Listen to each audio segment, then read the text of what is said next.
Life is a song. And what if your faith could help you hit the high notes? Grammy-nominated and Dove Award-winning artist Torrin Wells invites you into The High Note. It's The High Note. A podcast about real life, real struggles, and a real God who meets you right where you are. With honesty, insight, and encouragement, Torrin tackles the issues you're facing every day and helps you rise above the noise. If you're ready for a fresh perspective on your faith, tune in to The High Note podcast with Torrin Wells. Welcome to The High Note. Available now wherever you get your podcasts.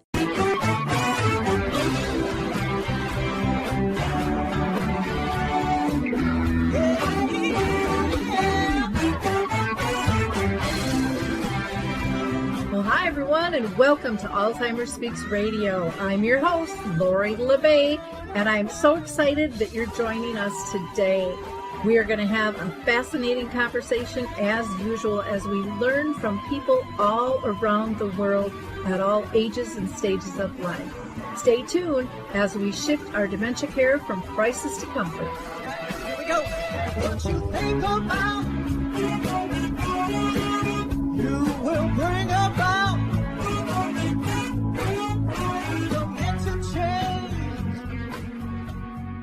Hi, everyone, and welcome to Alzheimer's Speaks. I'm your host, Lori LeBay, and I'm thrilled you can join us today. We're going to be talking about when the caregiver becomes the predator.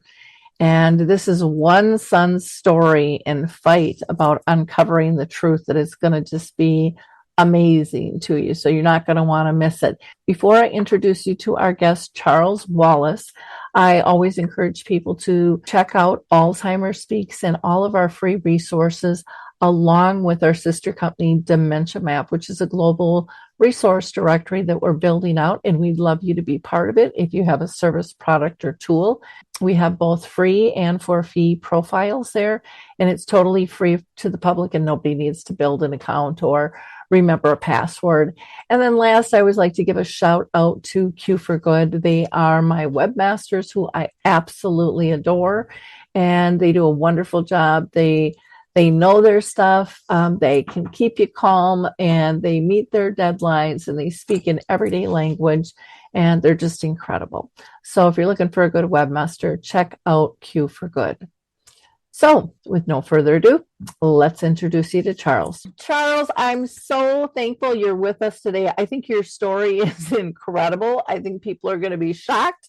And the sad part is this stuff is more common than what most people know. And so I think it's just a really important story that you're sharing with us. So thanks for taking the time to be here with us and for writing your book.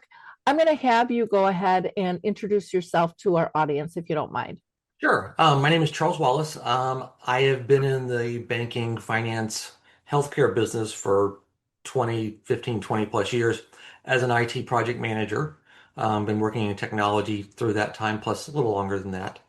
My mother started showing signs of dementia back in 2017, and unfortunately she lived about 600 miles away from me. So we were having to work with her long distance. My other siblings were actually farther away, so I was the closest one and the one assigned to watch her. Her husband left in the middle of 2017 due to medical issues. He moved to his own assisted living place and left her on her own for the first time in probably 30 years. And so she was about 77, 78 years old and wasn't necessarily adapting well. When I went to go visit her in late 17, she was about 5'5", always had been small, but she was smaller than she had been in the past, probably a little under 100 pounds. And the refrigerator had minimal things in it. She obviously wasn't driving, so she was relying on folks to get around. She lived in a high-rise condo and had been there for probably 30 plus years, so she knew folks. But again, day-to-day activities and stuff, this was the first time she was really having to rely on herself and was doing just probably okay. Yeah, that long-distance caregiving stuff is complicated. And, a lot of times people go, I talk to them on the phone all the time. You can't always pick things up through the phone or even Zoom. It's getting in there and, like you said, checking to see, is there food in the fridge or is it rancid even? All of those types of things that really can make a difference. What were some of the first warning signs that really hit you that something's off with your mom's care, and and how did you come up with picking a caregiver for her, or did she do that herself? Yeah, that was unfortunately kind of the problem. So in late 17, I suggested to her, since she lived in that building and knew a lot of folks, and they were older as well. I said, you should probably hire someone to cook for you. You could handle that. And I said, I'm sure there's some friends in the building that do that as well. And a few months pass, and in early 2018, my sister calls to tell me, Mom just called and says she has a new friend. And we're like, okay, what does that mean? And um, so I went down to visit. I lived up in Illinois. She lived down in Texas, in Dallas, and I went down to visit in 2018 in March. And the refrigerator suddenly was full. It could have probably fed a family of 4 or 5 folks. And I was like, what's going on? And she said, well, the lady said, well, your mom doesn't like to eat the same thing, so we've had to, stock it a bit. And I said, well, that's quite a lot. I said, are you giving her the receipts? And she said, I will if your mom asks for them. And I looked at my mother and she was quiet, which was completely different from her personality in the past. She never would have allowed something to go on like that without questioning it. But then since I didn't live there, I just said, okay, we'll just watch it. And if there's overspending, it's probably just going to be like this. But what I didn't realize was how quickly she took over kind of my mother's life over the next few months. She went from cooking to living there. My mother had asked her to spend the night after a while, and the lady lived about a half an hour away, so would stay overnight. And that went on through 2018 until we finally went to her first neurologist visit. And the mistake I made was letting the caregiver go in the room with the doctor, because the caregiver then saw how my mother responded to the testing and saw the feedback. I was not familiar with it and didn't know what my mother was going through, other than thinking she was just being, older. You know, I hadn't been around someone who had dementia. And so we went from there. She apparently scored poorly on the test, but we didn't see any of that information. I went back home. Caregivers went and took her to another appointment a couple months later into 2019, and she scored poorly as well. And from there, the caregiver wrapped herself through my mother's life as far as getting all the communications, even was able to get her fiduciaries, my mother's fiduciaries, who she'd been with for over 30 years, to actually set up an annuity for her. And down the road, even later in the year, was able to get her to update her will and add the caregiver in as a beneficiary. So, but it was, like I said, it was amazing how fast this occurred. And a lot of this activity I didn't learn about until after my mother passed in early 22, which is when I started doing my research and which is how the book came about. Wow. It does happen. I mean, we had that happen. I remember I was quite young, but my dad's aunt and uncle, and he was really the only living family member, my dad.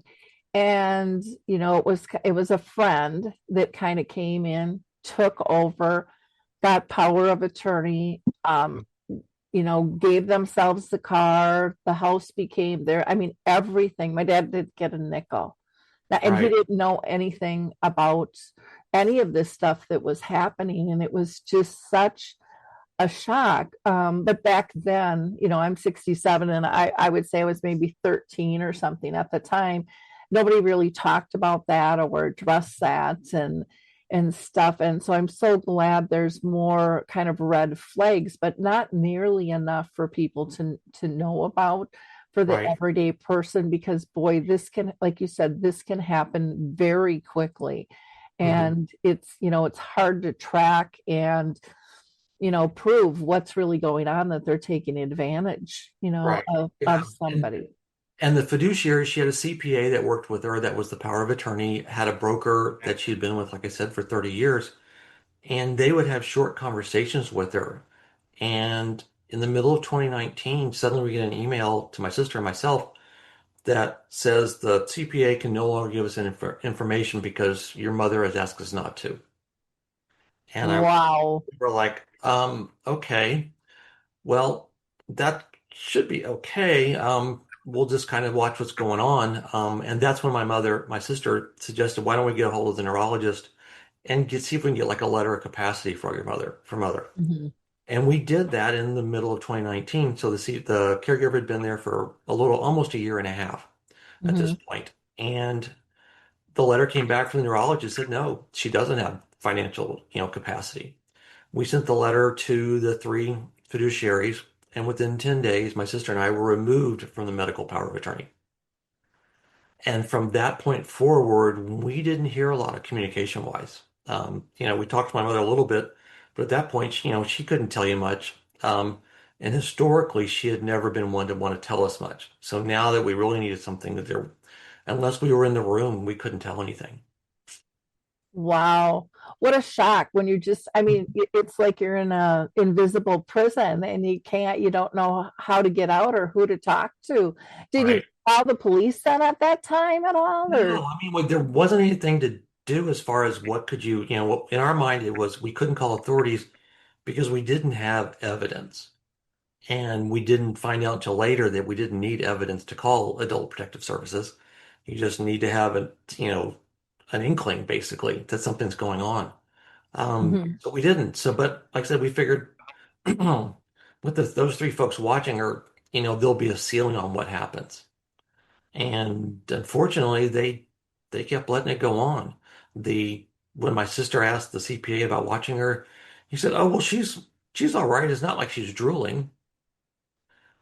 And we were like, that's not really the right answer. But oh, yeah. So it just kind of went from there. Well, and I think so often that if someone is still has their social abilities, they Hmm. just think they're competent. Right. If they can say hi and if they have niceties, they're Mhm. fine. Yeah. They're making solid decisions. But a fiduciary typically isn't able to transfer things over into their own name, Right.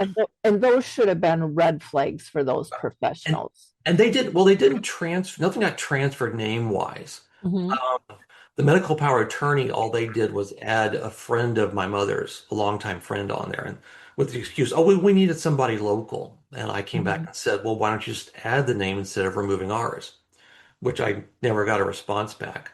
But they were they were being what I would call groomed as well by the caregiver. And Hmm. from reading emails that I saw after my mother passed through Discovery, she was telling them stuff that was not going on, but basically implied, the kids are only talking, only are interested in her money and they're not really interested in her care. And these folks were believing her.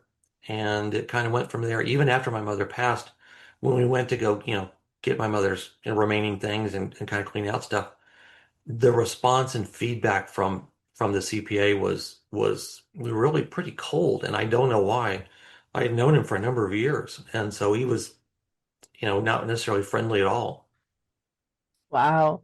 It's amazing what conversations like that do to perceptions. And it's horrible because again, why would you take somebody off, the whole medical document because you can still inform somebody, you know. No, I know, and it was when we got Discovery for the attorney, and discovered that an initial draft of that new medical power of attorney, he actually filled in the caregiver's name as the person. It was removed, but I was sitting there thinking, why would you even think that? Mhm. Wasn't anything he thought of. And when they redid the will at the end of 2019, apparently he had gone online to one of these listserv sites to talk to other attorneys about signs of financial elder abuse, Mhm. got some clues. And so what he did with those clues was he went and asked about getting another doctor's note. And they went in and approached a doctor that was a friend of my mother's that lived in the building. And they got a doctor's note that said, she was fine without any medical testing or anything.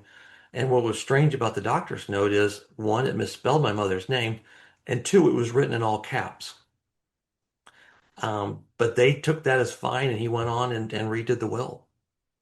He just felt he had enough to, excuse my Yeah, language, cover his ass. right. And after they signed the will at the beginning of 20 in January, he Hmm. went and asked the broker and the CPA for their version of a letter of capacity.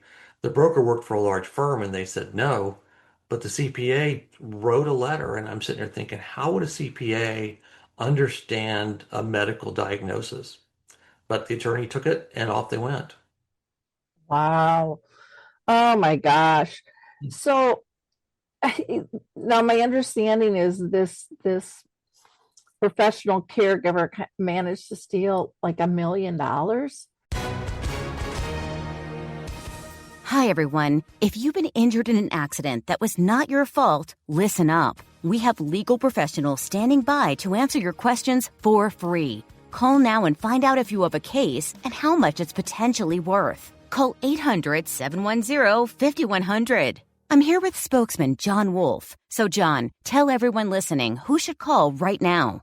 Well, Maria, first off, thank you for having me here. It's always nice to answer the listeners' questions.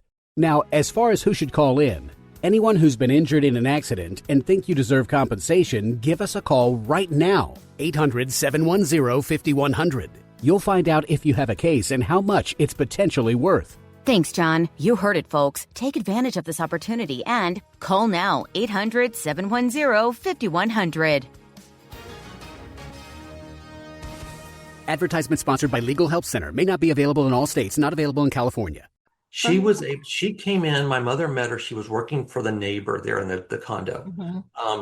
And with the excuse to my mother that she needed to, that the lady was going to be leaving and she needed a new client. And my mother wanted someone to cook, and the lady volunteered to do that. And she started out at the going rate, something around, $15, $18 an hour. The lady did not have any credentials, but my mother didn't know it. The lady walked around in scrubs with a name tag all the time, looking like she had something. But about 12 months later, she was able to convince the folks that she should be able to get paid $30 an hour. And she kind of ran it as a business where she brought in a couple of other associates that would work on the weekends to fill in because she was there 24/7 basically for 5 days. And by getting paid $30 an hour, like I said, almost double what the going rate would have been for her background. And then through other means, managed to, over 3 years, gross about $300,000 a year from out of that process. That's just, it's crazy because even like, when they charge for overnight services, usually it's not per hour. I mean, Right. it's kind of a project type thing, but it's so many people not knowing what is authorized. And then that, 30, 40, $50 an hour, that's for a corporation that has done screens and checks and training and, all of those things. Yeah, Yeah. absolutely. And, and is it has an insurance policy, against fraud and negligence and oh my gosh. And it's really hard when you are dealing with a loved one who's been really independent, who doesn't really like to share their stuff and doesn't want to let go and doesn't realize that they're not as competent as they used to be able to evaluate that. And when they a lot of our elders get a little more isolated when they have someone who's paying attention to them. Yep. And everything seems fine. But then you can also see, and I don't know if this happened with your person, I mean, they can be all peachy and sweet and stuff, but then, they can also snap and be very intimidating to people. And did you hear or see signs of that as well? I never did, but I know my mother would never have crossed her because my mother never wanted to be alone. Mm-hmm. So her fear was, if that woman leaves, I'm going to get stuck and put in an old folks home, essentially was in her mind. And because her goal was to never leave the condo. Amazingly, it was funny is that lady ended up actually putting my mother in assisted living for the last 6 months of my mother's life. Wow. Well, and that is a big scary thing, when people want to stay at home. And who knows what she was telling them about you guys. It's the manipulation is so sad. Now, Adult Protective Services, did they get pulled in? What did they say when you? They showed up apparently, and again, we didn't see any information about it until, a year after my mother passed away. But apparently they came in because of a financial reason, not because of anybody reporting what they'd seen. But when they interviewed her, from reading the notes, they didn't they didn't say anything, thought everything was fine. They talked to my mother, I guess, long enough that she was, could handle the social interaction without showing signs of, a capacity issue. And a couple months later, they closed the case. Wow. I've not been through it with vulnerable adult, but I've been through it with child protection. Hmm. And the lack of education in terms of what they're the just taking somebody's word for it Hmm. instead of really investigating, like, shocked me. I mean, it just shocked me. And then the miscommunication and the lies that were reported, from the bad person who was taking advantage of things. And then, looking at the good people and like, well, no. And then all of a sudden, they find out that's not true. Well, by the time they find out that's not true, everything has changed. Hmm. And it's so knee deep and so much damage is done. It's just absolutely horrible. Were you able to recoup anything, after No, all no, this? no, not really. What had happened was the caregiver at the end of December of 21, my mother passed in March of 22, went to the CPA and said, since the kids don't want to pay for any of the furniture to be moved, and we lived, like I said, I lived in Illinois, my sister was on the West Coast, um, you know, she said that we can go ahead and just give everything away to charity. So there on January 1st of 22, the woman got a U-Haul, emptied out this large storage unit because it had held my mother's 2,200 square foot apartment, and went off, told the CPA, yeah, there's about 120 boxes, and that's what she billed for their, labor and whatnot. When we got the charity receipts, one of them had a certain amount of information on it. The other one did as well. So I contacted both of them because I didn't see the receipts until March after my mother passed. One of them validated everything, just that stuff was probably already gone because they had 50% off sales every Friday. So, who knows what was left. The other place I could never get a hold of, and I've always suspected that place was bogus. Even on the receipt, the name of the organization was misspelled. And so also when I went back and counted on the receipts, the box count was only 77, not even close to 120. And then I found out that the lady had taken the U-Haul and in 3 days put 460 miles on it and had left it on the other side of a small town about 100 miles south of town, which made no sense whatsoever until I got into her email about a year later. And then what did you find there? That in November of 21, she had purchased a small home in a remote area, which was about 15 minutes from where she had dropped off that U-Haul. Wow.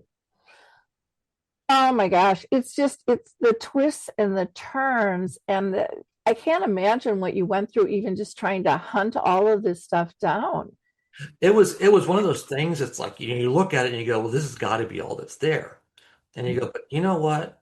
I'm gonna look at something else. And before you know it, you're looking at other things. I mean, not 100 days after my mother passed, we were able to at least block the annuity payment and had contested the will.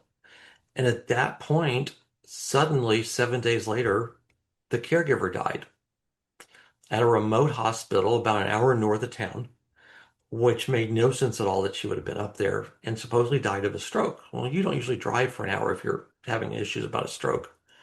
Um, and so we still suspect that there's a chance that she might have faked it. There was a death certificate, but there was no family member signed on it. They were friends or acquaintances, so we never quite figured that out because she had 4 daughters that lived in town. So we think, that little house might either have been a stash house or it could be stashing her. Hi, everyone. If you've been injured in an accident that was not your fault, listen up. we have legal professionals standing by to answer your questions for free. Call now and find out if you have a case and how much it's potentially worth. Call 800-710-5100. I'm here with spokesman John Wolf. So, John, tell everyone listening who should call right now. Well, Maria, first off, thank you for having me here. It's always nice to answer the listeners' questions. Now, as far as who should call in, anyone who's been injured in an accident and think you deserve compensation, give us a call right now. 800-710-5100. You'll find out if you have a case and how much it's potentially worth. Thanks, John. You heard it, folks. Take advantage of this opportunity and call now. 800-710-5100. Advertisement sponsored by Legal Help Center. May not be available in all states. Not available in California. Wow. I mean, you just, and it just irritates me that, it's that you're the one having to do the investigation on this and not the police and not Adult Protective Services. Yeah. Now, the other woman that this caregiver, watched over, did she take advantage of her too? No, apparently when she was hired for that lady, her daughter was the one that hired her, and her daughter lived nearby. And so she would come over every day at random times, put cameras up, and had put all the valuables in a safe. Mm-hmm. And so she probably drove that caregiver out of that condo and just looked for someone else in the building and found my mother.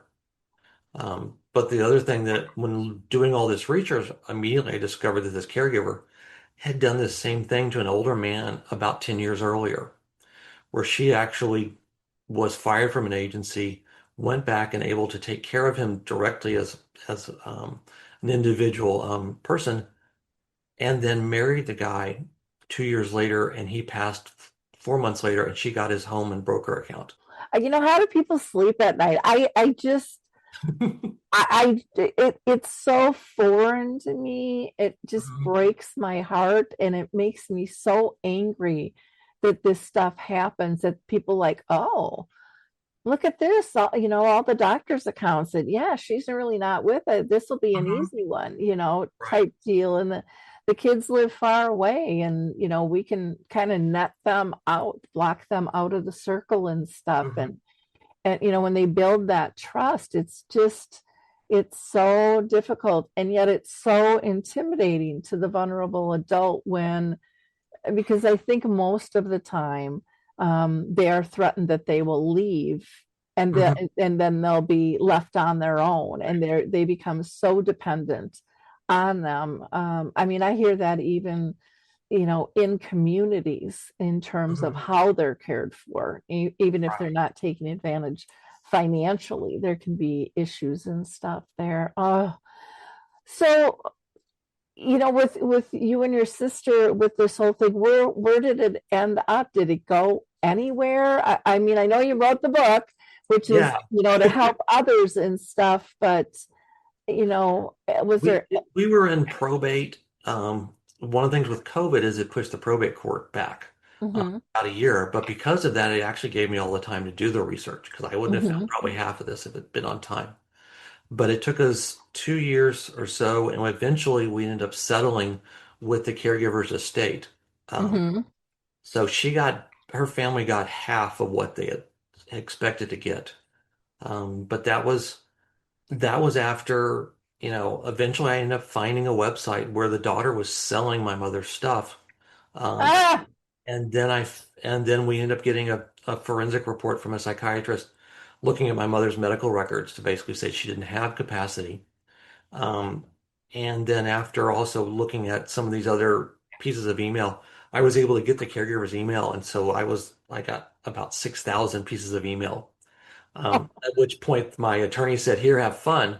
And a few days later I said, "Hey, you might want to look at some of this stuff." And so we were able to piece together kind of her history and what was going on. And also that she had taken over my mother's communication. I didn't realize until then that she was taking over any email communication that my mother may have had with the car dealer, with the doctor's office and whatnot. And in fact, it was so insidious that the caregiver's family was still, after my mother passed, still using my mother's CVS rewards card. Oh, gee whiz. I, it, it, I'm lost for words. It's so upsetting. And you don't know who you're talking with. I mean, especially as a family member too, if you're not Mhm. talking by phone and hearing the voice or a video chat. And if she, I don't know if she took over any correspondence between you guys via email too, that. She chatted with us every once in a while, or we Mhm, would call and we wouldn't get an answer. And we knew somebody what they wouldn't call back, and she wasn't telling my mother about it. So we knew some of that was going on. But we would try. My sister was a little more persistent than I was, but still, yeah. I mean, even when I went to go visit in January of 22, about 2 months before she passed, I called and nobody answered. I left two voicemails, no response. So I just said, fine, I'm just going to show up. mhm. And when I got there, my mother actually had a look of she was expecting me, but no one had replied to me. Wow. Um, was she surprised that you showed up? No, she didn't seem to have Okay. a surprise at all. So I'm saying the lady told her, but nobody Okay. acknowledged it to me. Okay. Yeah, I was just wondering if she had heard, well, I'm surprised you want to see me or something like Yeah, that. I was kind of expecting a response more like that, or told Mhm. that I showed up. So that's why I just figured I'll just see what happens. Oh my goodness sakes. Um, Now, did it help for you, in terms of, I mean, because you're diving into really deep stuff, from technology and Um, banking and emails, and I just can't even imagine the hours, of going through all that stuff. Did it help with your profession in banking to be able to yeah, even make sense of any of this stuff? it gave me an idea where to look. Hmm. And because of it, I was able to look at some other information that most people might not have thought to look at, Hmm. and was able to see patterns from from the shopping patterns from the credit card spending, and was able to ask some other questions. I was working in a department at the bank, and it ended up being the bank the two credit cards were actually drawn on that the lady was using, and was able to find out, different things as far as if she'd ever been put on as a signer, and things like that. Well, she didn't need to be because it was a female, and so they just took her card. But I was able to find out other transaction activity that wasn't on your bank statement, like your declines, and found out that the bank really wasn't designed to really stop a process like this. They'll do declines based on the normal reasons you're traveling, or maybe you're spending too much in a certain point in time. Um, but blocking it for financial elder abuse is something that digitally they don't have set up. And they weren't comfortable approaching people because I talked to the fraud department about it and they go like, well, what would you say? And I was like, well, that's kind of your role. You guys should have something for that. So as well as with having two credit cards, each credit card is actually monitored individually, kind of siloed. So when the lady would get declined on one, she just switched to the other card. And if you would put the two cards together on one sheet like I did, you would see instantly that there had been a change in behavior dramatically from prior because my mother had had the cards for 20 years. Hmm. And suddenly to have this type of shopping change was pretty dramatic. Yeah, where's the algorithms when you need them? Right. Right. No, absolutely. Because my mother was going to the normal, higher end stores, the Mhm. Nordstroms and whatnot. And suddenly there's volumes at Target and, Tuesday morning type shops and things like that. And it doesn't make any sense when the dollar amount was the same. And you go, wait a minute, this is an older person. Why would she shop like this? And then I found out they can't use age for monitoring, just like they can't use age for, the credit request. So Hmm. you can't tell if it's a 40-year-old with a college student or if there's an issue going on. But I was like, but you could see the change in behavior, that it was pretty dramatic, where the shopping went from one or two zip codes around where she lived to suddenly throughout the whole county over a 2-year period, which, somebody else is using the card. Yep. There's no additional signers on the account. So something's going on. And, but they would just decline and then let them go back at it again. Wow. I had a friend whose mom was living in an assisted living, and she was having some, cognitive issues, and everybody in the community knew about it. There was a bank right in the community. And there were some scammers, and she was a woman, a businesswoman who, liked to control her own things. And she was approached about new business investments. Mhm. And these people were on the phone, and then all of a sudden they're showing up in person, and they're having her run down to the bank. And I mean, and everybody knew what was going on, but nobody would do anything. And what my friend was told is, well, you have to take her name off the account. If she's a signer, then Mhm. she's okay. And so then they went to an account where she was limited in terms of money, but Right. yet she knew how to transfer from another account into that account. And then the bank's like, well, I mean, it was just, it, it's like there's nothing set up for this cognition thing. And if they smile and say, pretty please, I've always managed my money, then they deem them competent. Right. Yeah, it's hard. I mean, there's some technology tools now that are out there. But part of getting that to run is you've got to get the person to agree to let, their kid or whoever it is, a relative or friend, be also on the monitoring tool so that you Hmm. can then watch and do it. And there's some monitoring tools out there that are pretty good. And I know there's also groups that are trying to train the branches and whatnot on how to approach them. And some of them are easier to approach. Suddenly somebody walks in and says, I need to do a wire transfer to Africa. Well, do you know who that's really going to? And those Yep. conversations are probably easier than watching what was going on. Um, so it's a really there's not a really good clean answer other than just asking questions and trying to have conversations before your relatives get to that age. Yeah. And I think they have to be preventative before the problem hits, like no one ever asks you in terms of, if something would happen and we weren't able to get a hold of you, is there somebody we could contact regarding something fishy, Right. that we could talk? There's none of that. And Right. again, people, when they're of sound mind, just reach me. I'll get back to you. Right. And so there's nothing for that kind of that loophole. And even getting them to sign a power of attorney sometimes to be able to work on their behalf gets really, Right. really Yeah. tricky as Yeah. well. Well, like for my mother, we had seen her in 2016, 2017, and had thought, oh, it looks like she might have Parkinson's just because of the way Mhm. her hands were moving and things like that. But dementia wasn't something we thought about. And it turns out that based on the report that the doctor did afterwards, she was relying on her husband a lot. And Mhm. so we never connected that aspect that, oh, well, she looks a little more, we'll say cognitive, or when he was around because he was actually filling in the gaps and she relied on him.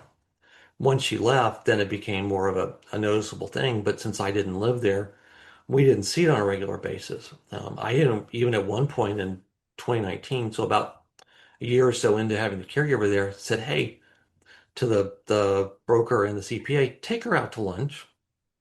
Mhm. Just go take her to lunch and have a conversation and watch her there. I said, but don't let her eat soup. I said, make her have to do whatever it is to eat, but just don't let her eat soup. I ended up calling my mother about a week later, and the first thing she says to me is, goes, what do you mean telling him I don't like soup? Hi, everyone. If you've been injured in an accident that was not your fault, listen up. We have legal professionals standing by to answer your questions for free. Call now and find out if you have a case and how much it's potentially worth. Call 800-710-5100. I'm here with spokesman John Wolf. So, John, tell everyone listening who should call right now. Well, Maria, first off, thank you for having me here. It's always nice to answer the listeners' questions. Now, as far as who should call in, anyone who's been injured in an accident and think you deserve compensation, give us a call right now. 800-710-5100. You'll find out if you have a case and how much it's potentially worth. Thanks, John. You heard it, folks. Take advantage of this opportunity and call now. 800-710-5100. Advertisement sponsored by Legal Help Center. May not be available in all states. Not available in California.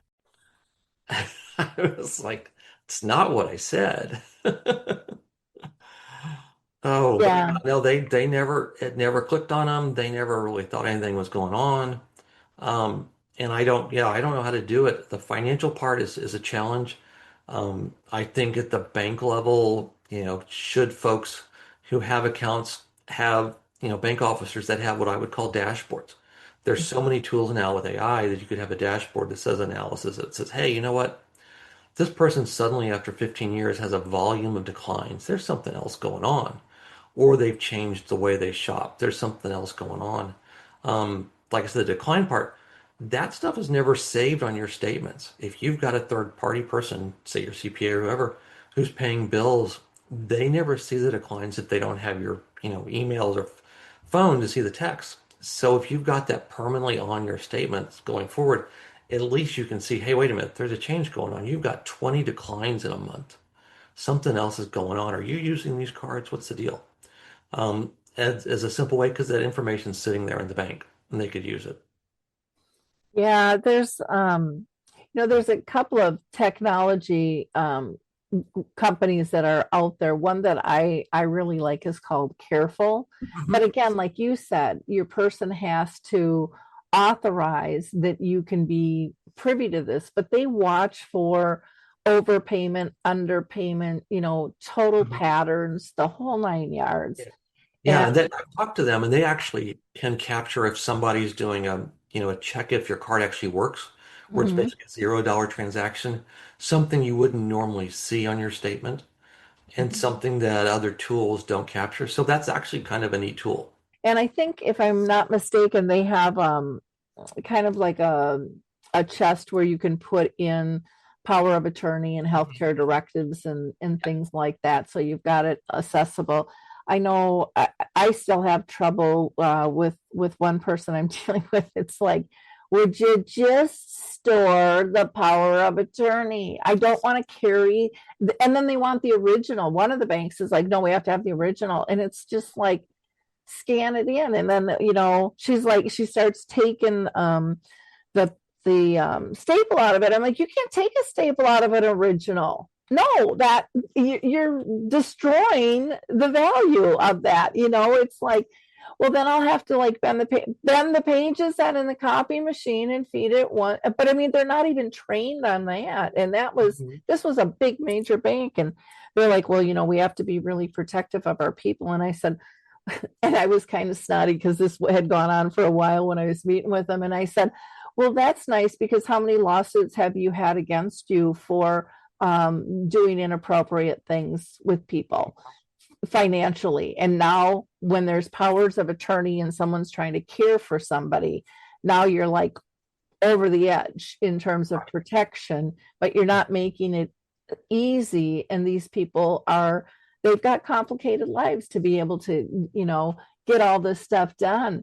Mhm. I don't know. I just it's we need a lot of work in that area for sure. Yeah, I mean, it's really hard, and who do you trust? If you Mhm. talk about caregivers, if it's somebody that, like my mother found in the building that she thought, hey, that family's usually really protective, they would have done Mhm. background search checks and things like that.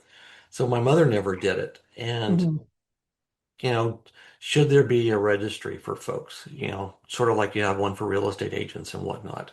And that might be an idea, but that's something you're going to have to start up state by state almost. Well, Um, and you look at it even like for sexual predators. It's like, uh-huh. come on, how long have we been talking about this? And what's so sad is, and I know, once you have a database listed, it's not that hard to be able to break them down by state or county or whatever. And it's just not that difficult these days to be able to build something like that. And I get so tired of hearing, well, it's really expensive and it's really difficult to do. And it's like, no, it's not. It isn't. There's absolutely no reason. And they can squawk about budgets, but it's like, if they were doing their jobs and were investigating, that stuff's going to take a lot more time and a lot more resources than inputting somebody and stopping it at the get-go. Yeah. No, I know one lady that's working on a group that's working on fingerprinting. Hmm. And so that's like, something like that might help as well. Yeah, or facial recognition these Mhm. days. I mean, there's so many different things, Right. and we know all that stuff's being monitored with us, period. Right. So why can't it be categorized? It's almost like it's being used against us that are law-abiding citizens. Yeah, yeah. It's very frustrating. It's kind of like I mean, people scream about the priests would move from one church to another, or Mhm. the teachers, they just move out of a district into another one and they're still licensed. And if it's home care or, wherever it is, or communities or these individual ones that aren't being monitored in any fashion whatsoever Right. with that. It Yeah, would. the biggest one that I want to say with my mother, one of the other challenges was my mother had been the one that had hired her. So Mhm. if we had a problem, we couldn't fire her. And that's one of the biggest things, and one of the things I noted in my book. I said, if you have someone, family member that needs someone, make sure you, the competent one, is the one that's doing the hiring. And I say, tell them you're going to put cameras in the room and you're going to monitor regularly. And if they're uncomfortable with it, then maybe they're not the right person for you. Yeah. Well, but again, it's hard because somebody could be hired when the person was competent, and then those things change, Mhm. and I don't know, but you see so many different things, take a turn where it's like, well, this is what's always happened, and then all of a sudden somebody's a squatter when, the vulnerable adult has to move out, and then the other person's like, well, I'm staying, Mhm. and the laws go in the squatter's best interest, and it's like, excuse me, Right. what happened to spending the money appropriately for them, and Mhm. they can't sell their house now or something. I mean, there's just so many little gaps in our system. What would you suggest, for people to do who are looking for, a caregiver for somebody? Do you have some tips in terms of, how to go about that? You said definitely be, a signer on that contract. Right. Be the one that's doing the hiring. It's go through an agency. Those Mhm. at least have some vetting process. Otherwise, you're going to end up spending your own money trying to do the background checks. And if the person you're working with has not been with, agencies and whatnot, you may not find much. And so that may be a challenge also. But monitor regularly. Um, Make sure that the financial aspect of the person that's being cared for is separate from the actual care. This lady, for example, with my mother's case, she was the one capturing the mail all the time and then would give it to the CPA. Well, at one point in time, she actually had a credit card started that my mother had started inadvertently. The lady pulled the envelope out of the mail and was using the card for almost 12 months. Wow. The CPA never knew it. I had asked him to run a credit report. He refused, but I was able to get one and said, "Hey, do you know about this account?" He said, "No, I'm not familiar with it." But even then, the last bill showed up and he paid it. Yeah. It's just everybody's covering their butt, Mhm. with stuff. It's really sad. Nobody wants to get sued, but it's like you gotta bring uncomfortable things up, Mhm. to protect people. I would also say, like with most home care and stuff, they will have in their contract that they can't be power of attorney, that Mhm. they can't transfer things Right. in their name. And I know that it's convenient to be able to have that, but if you get stuff being paid online, which is much easier to Mhm. do, or forward the mail, for some controls with that, Right. can be helpful. But again, depending on the personalities and the stages, of the person, that can be difficult, because I know, like, some people like to just sit down and write the checks, themselves, and there are people that will manage money and pay bills, like Liberty Paperwork, Solutions is one on our dementia map too, and they can come to the house and kind of help manage so that people feel like they're involved. Or sometimes I think they can do it, via Zoom or over the phone, and kind of walk through so the person still knows Mhm. things are being handled. it's tough because it's all time consuming and it's difficult to monitor. And those credit cards, I mean, they can pop up anywhere because everybody's getting 45 of them a month to. Hi, everyone. If you've been injured in an accident that was not your fault, listen up. We have legal professionals standing by to answer your questions for free. Call now and find out if you have a case and how much it's potentially worth. Call 800-710-5100.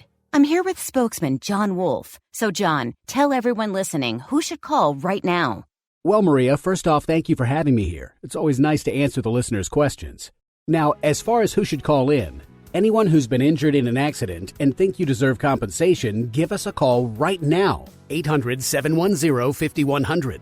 You'll find out if you have a case and how much it's potentially worth. Thanks, John. You heard it, folks. Take advantage of this opportunity and call now. 800-710-5100.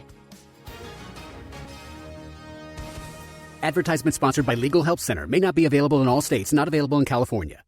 Here, open up a line of credit here and do this and do that, and or the pay on death. That's something that can easily be changed.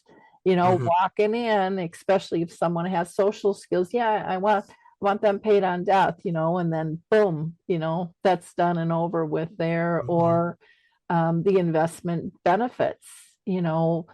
Having to talk. I was talking with somebody the other day. And she was helping somebody and her heart is gold, but they always thought they had more time to get all this stuff done.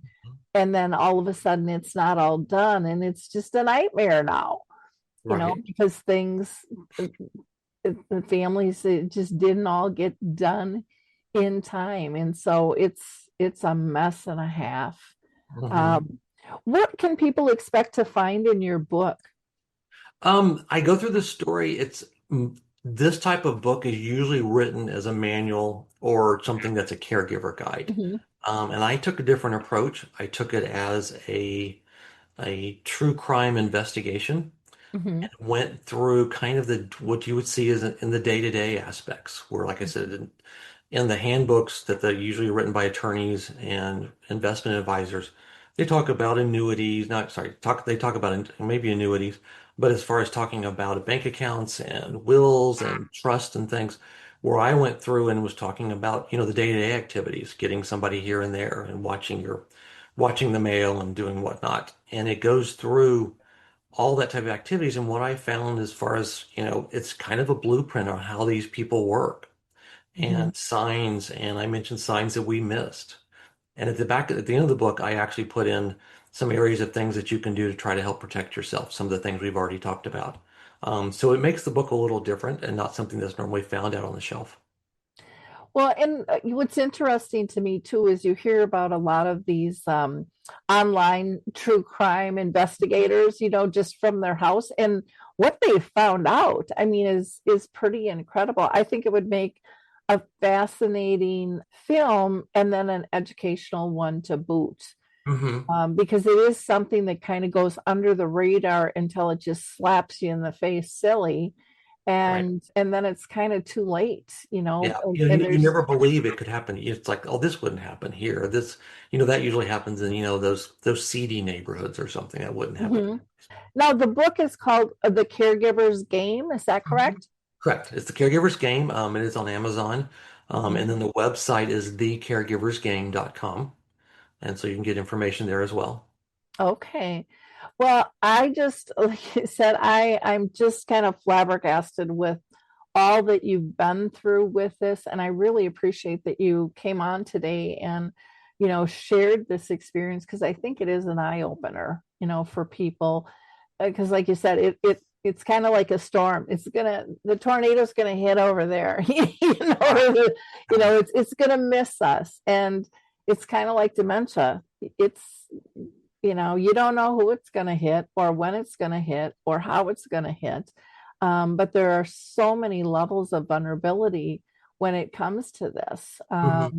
They could take over, the whole estate and the whole 9 yards, or they could just be skimming off money in a different pattern and things. Did your mom actually have a contract with her?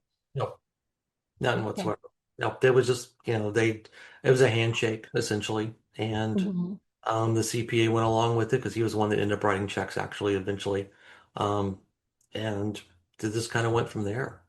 Yeah. And sometimes it's easier for me to work with this person because they'll Mhm. get me what I need and I Right. don't have to. And that's awful to say, but it's the truth. Mhm. People Yeah. are. I don't, we can make up our own rules and that went from there. Mhm. Oh my gosh. What do you want people listening today to take away from all of this? Basically, one of the things I've kind of come out with is basically don't outsource trust. You Mhm. gotta, if you hire someone, make sure you don't hand over the keys to everything for them. They Mhm. can take the caregiver role, but financially it needs to be somebody else. It's Mhm. sort of like in the accounting world, you don't want the payables and the receivables to be done by one person.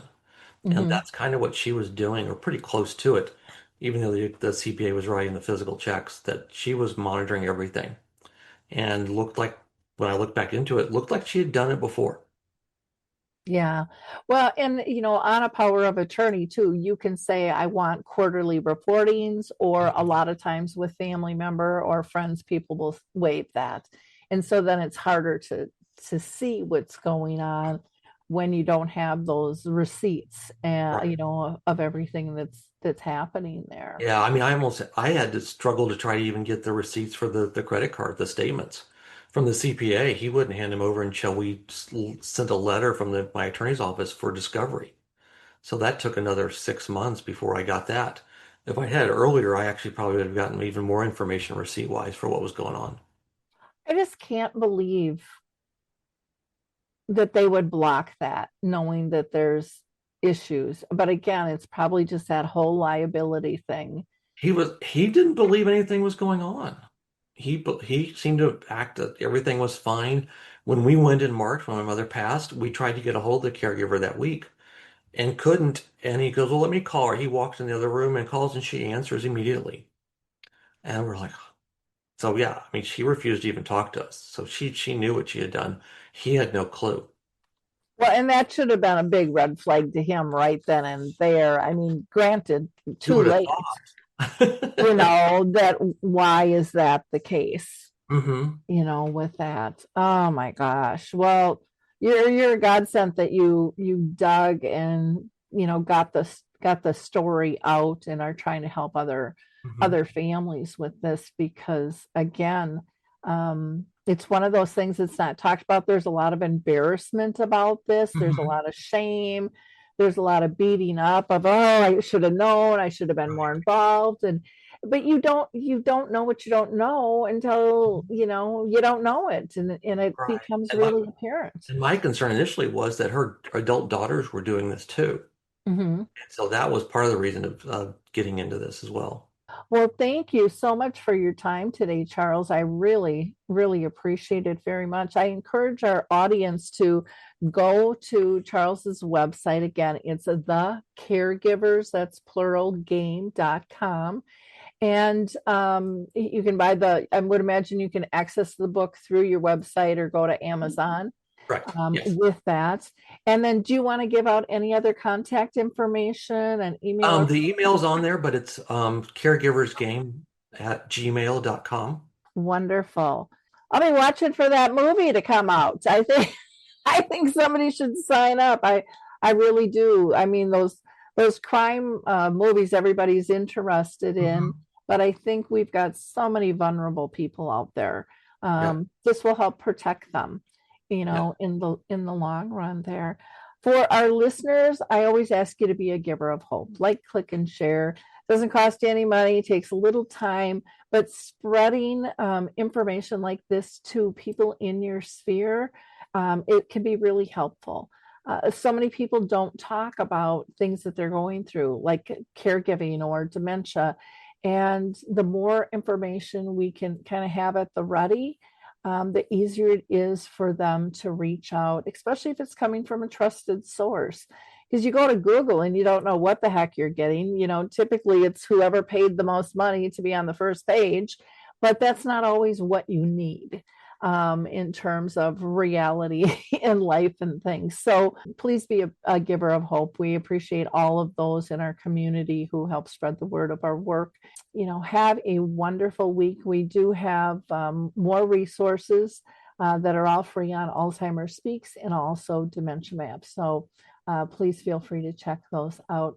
Thanks again, Charles, and thanks again to our community. We'll see you next time.